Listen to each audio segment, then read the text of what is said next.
এমনি করে মধুর বৃন্দাবনে দাঁড়িয়ে ব্রজবাসী যারা ছিল, কৃষ্ণ ভক্ত যারা ছিল, হরি ভক্ত যারা ছিল, প্রত্যেকে কেঁদে বুক ভাসিয়েছিল আর ভক্তের চরণ ধরে আশীর্বাদ নিয়েছিল। একটু পরে ডাক দিয়ে বলেছিল, বাবু আমাদের 5টা মিনিট সময় দেন, আমরা একটু মাথায় জল দেব, যে আপনি বৃন্দাবন তত্ত্ব সম্পর্কে কি আলোচনা করছেন, জীবনে কখনো শুনি নাই।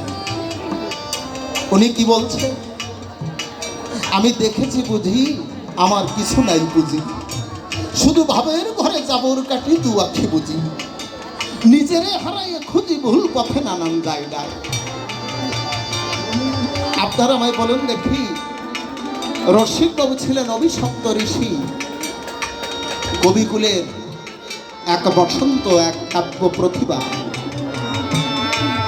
সেই রসিকবাবু যদি বলে তার কিছু নাই, তার সাধন নাই, ভজন নাই, সারা জীবন ভরে শুধু গান করেছে, আমি বলি আপনাদের কাছে, তাহলে আমরা আছি নাকি?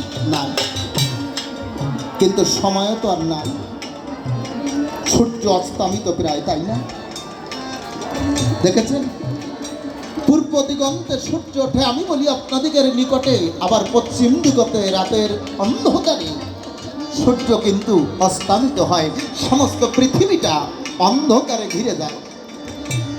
তেমনি আমাদের জীবনটাও প্রায় সময় নাই, মাথার চুল পেকে গেছে, চোখের দৃষ্টি শক্তি নাই, চলন শক্তি লোপ পেয়েছে রে ভাই। আর কটা দিন পরে কেউ যদি ইচ্ছা করে যে অরূপ সরকারের কবি গান হচ্ছে, আমি যাবো, যেতে পারবে না,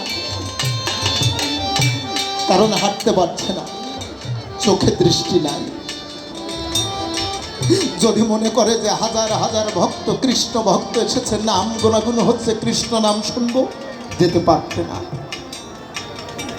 কারণ সময় বড় কঠিন, ধীরে ধীরে ফুরিয়ে যায়। চিন্তা করে দেখুন জ্ঞানী জল ফুরিয়ে যাচ্ছে, আমি বলি আপনাদের কাছে, কিন্তু আমরা কিছু করতে পারি না। অবশেষে কি করি, যখন জীবন অন্তে আমি বলি আপনাদেরকে সাক্ষাতে চোখের দৃষ্টি শক্তি থাকে না, চলন শক্তি থাকে না, আমি বলি বর্তনা বারান্দার কোণে বসে দুটি চোখের জলে ভেসে ভেসে অতীতের স্মৃতিকে চারণ করতে হয়, আর বলতে হয়, হে গোবিন্দ, দুর্লভ মানব জীবন পেয়েছিলাম, কিন্তু সময়কে কাজে লাগাইনি।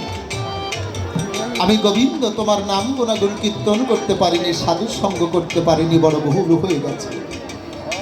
ছোট্ট একটা ছেলে কাঁধে ভিক্ষার নিয়ে, ঝুলি নিয়ে রাজবাড়ি গেছে ভিক্ষা করতে।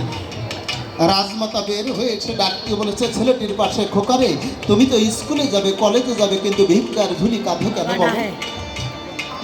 ছেলেটি দুটি চোখের জল ছেড়ে দিয়ে ডাকতে বলেছে, রানীমার ঘরে, ওমা তুমি জানো না আমাকে যে অনেক দূরে যেতে হবে, অন্তর দিয়ে ভেবে, তাই যদি আমি বিকাল বেলায় রওনা দিই, আমি সেখানে যেতে পারবো না, তাই আমি সকালে সকালে রওনা করেছি মা। তাই আমি ভিক্ষার ঝুলি কাঁধে তুলে আমি বলি তোমার স্থলে কৃষ্ণ নাম দিয়ে আমি